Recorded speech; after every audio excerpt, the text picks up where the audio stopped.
तमाम तरीके से प्रताड़ना किए गए थे। इन सब चीज़ों को ध्यान में रखते हुए शासन का, भारत सरकार का, छत्तीसगढ़ शासन का और हम सबका मंशा ये थे इस इलाके को नक्सल गतिविधि से मुक्त कराना है।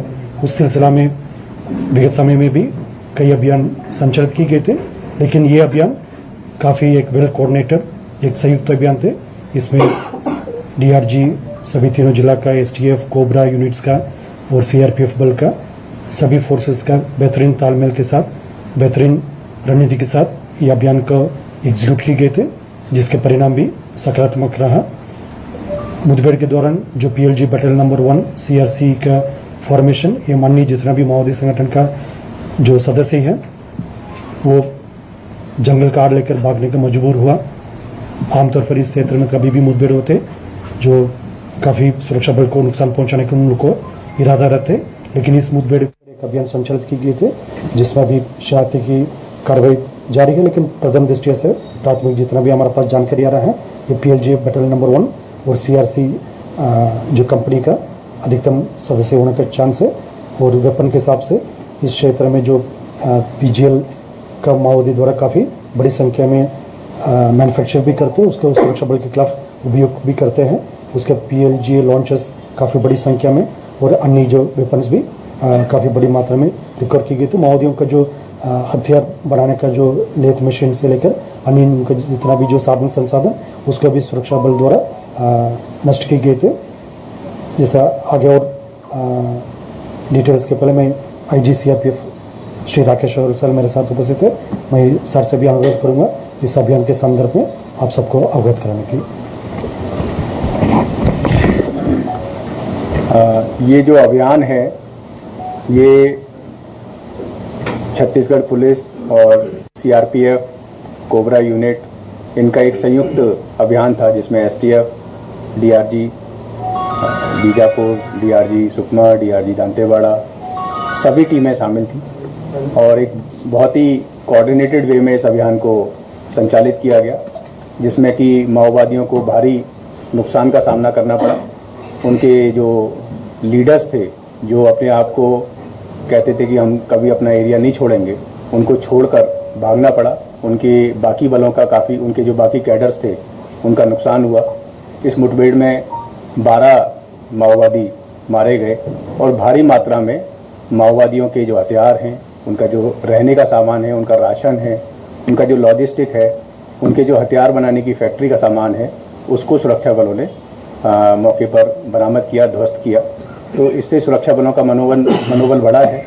और पिछले दिन जो 8 डीआरजी के जवान माओवादियों ने जो मारे थे और एक सिविलियन ड्राइवर जिसको मारा था ब्लास्ट में, उसका एक तरीके से सुरक्षा बलों ने ये इसको अभियान जारी रखकर ये संदेश दिया है कि अभियान किसी भी तरीके से किसी भी हालत में रुकेगा नहीं और इस क्षेत्र को पूरी तरीके से माओवादियों के चुंगल से हम लोग मुक्त करवाएंगे। Thank you.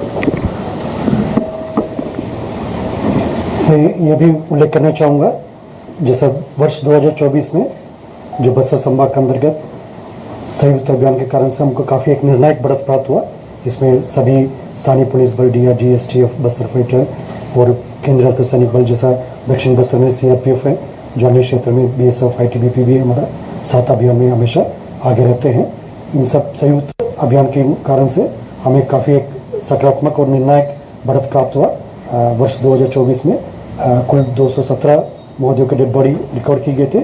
उसमें खासतौर पर जो 6 माओवादी का टॉप लेवल का जो स्टेट कमेटी लेवल का कैडर्स थे और जो 16 डिविजनल कमेटी का, 32 एरिया कमेटी लेवल का और काफ़ी बड़ी संख्या में जो पीएलजीए फॉर्मेशन का, पीएलजीए प्लेटून से लेकर कंपनी लेवल का काफ़ी बड़ी संख्या में माओवादी कैडर्स का डेड बॉडी रिकवर की गई थी। और वेपन के हिसाब से देखा जाएगा LMG, AK-47, SLR इंसास इस प्रकार का 286 से अधिक ग्रेडेड वेपन्स भी सुरक्षा बल द्वारा अभियान के पश्चात रिकवर किए गए थे।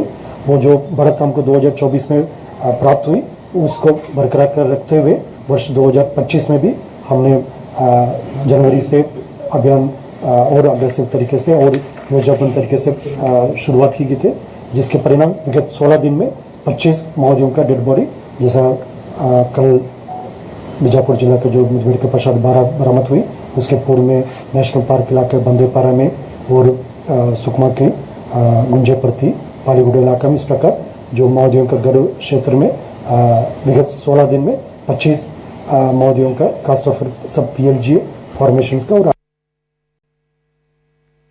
लेवल की कैडर्स उनके डेड बॉडी बरामद की गई थे। माओवादियों के पास अभी कोई और विकल्प नहीं बचा है, हिंसा छोड़कर हथियार त्याग करके शासन की आत्मसमर्पण एवं पुनर्वास पॉलिसी का स्वीकार करते हुए आत्मसमर्पण करें और समाज की मुख्य धारा में शामिल होकर क्षेत्र की शांति, विकास एवं सुरक्षा का जो अभी शासन द्वारा लगातार एक कार्य योजना के तहत काम कर रहे थे उसमें भी उनका योगदान रहे, वरना काफ़ी गंभीर परिणाम को उनको सामने करना पड़ रहा है। तमाम साजिश के तहत वो जो भी प्रयास करेगा, जो निर्दोष ग्रामीण को प्रताड़ित करेगा, उन्हें तंग करे, उन्हें हत्या करे या ID के माध्यम से जिस तरीके से सुरक्षा बल को तो पहले से वो लोग क्षति पहुंचाते, लेकिन कई निर्दोष ग्रामीण बच्चे सबको वो लोग प्रताड़ित की जा रही है। वो दिशाहीन हो, नेतृत्वहीन हो गए माओवादी संगठन।